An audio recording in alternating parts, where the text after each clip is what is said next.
Go ahead. Once a week, all of the minions of the cult world gather together and plot the demise of the world. What else did they do? I'll tell you what they did. Oh, get to mine and you can't read the handwriting.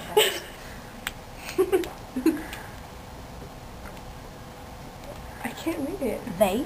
Well, I got that part. Oh, they drank copious amounts of hot chocolate.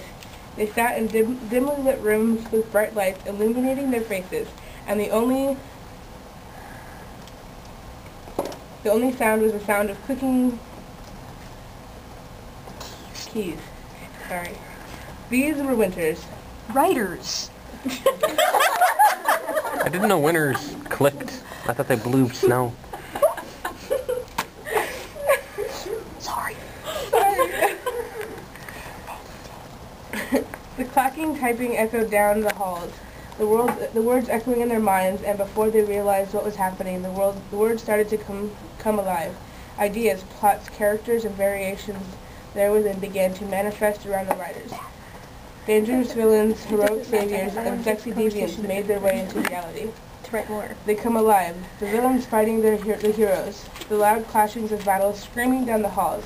Bodies fall, now victims to the fight until only two remain. A rainbow stream of blood shoots out of the victims. Cupid shoot an arrow into the wrong place, it seems. He felt bad that he did that. It's been a while since he's done this. He was on a 90-year vacation. One of the villains played Cupid. I'm sick of this. I'm sick of this whole puppy love crap, the old lady spinster spat, wiping the curiously rosy pink blood from her knitting needles. What the world needs now is not love, but cats. We need to free the prison beauties from that torture chamber called the Humane Society. They rushed into the building armed with catnip and wearing gloves to protect themselves, but they were overwhelmed by the smell of cat urine, which they had not accounted for. Cats appeared with claws out, slashing at the people, and then the cats came out with bazookas and started chewing bazooka bubblegum. The bazookas also shot out bubblegum, hitting the enemies with the sticky mess. All who were shot became immobile. The gum got into his eyes and hair, and he pulled it away from his face in long, slimy, sticky strands. But no, it was not just gum that clung to him. The sticky stuff took on a life of its own, wandering around him, pinning his arms to his body. I have you now, the living gum creature crooned, and I will never let you go. Let me out, Horatio yelled. I will not be the plaything of a gum monster.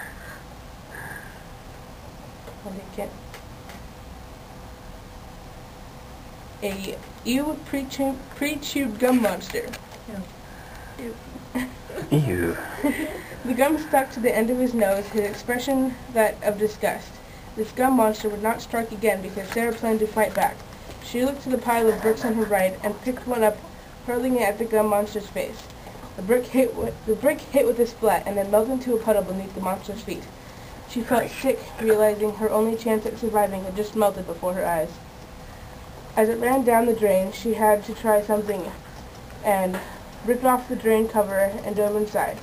The drain pipe was an underworld of overgrown mildew, molding leftovers, and rotting half-eaten rats. She was again reminded that she needed Roto-Rooter to come and clean out her pipes again. Just thinking about the Roto-Rooter gave her hot flashes. Yeah. The Roto-Rooter guy was really hot the last time, and he didn't have a wedding ring. She hoped it was him again when she called. Somebody losers. Hi, I greeted and grinned into the phone. Are you the hot Roto-Rooter guy from before? Yes, I am. And how may I help you? I couldn't believe my good luck. I had found him. He was the one chosen to defend the Dark Lord. Defeat, not defend. Defeat, sorry. I am here for a weapon, he said. It's dangerous to go alone. Take this, I said, and I handed to him.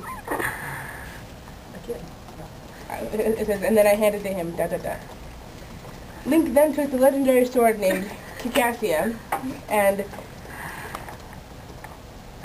was told that he would have to defeat Chuck Norris. Lord Voldemort all of the Teenage Mutant Ninja Turtles, Mr. Rogers, and break into the Shawshank Redemption prison to find the only clue that would lead him to where Willy Wonka hid the world's last chocolate bar. It had magical powers and was his only hope for defeating anyone.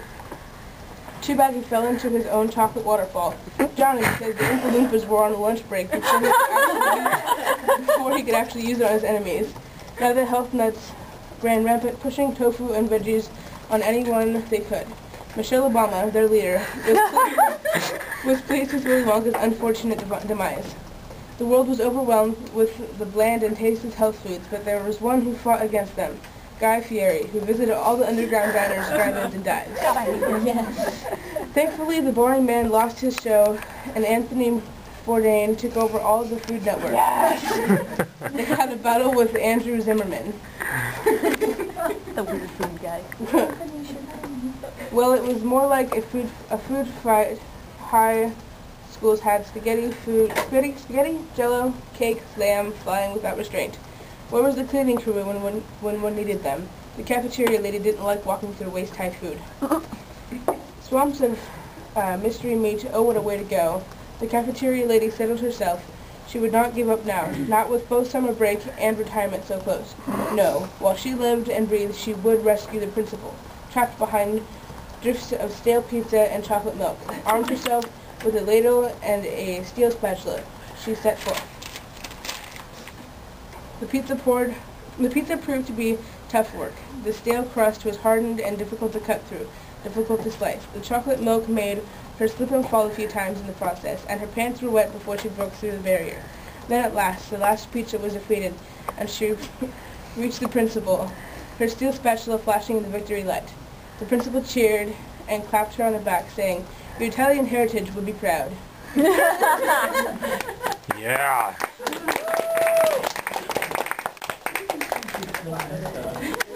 Oh dear.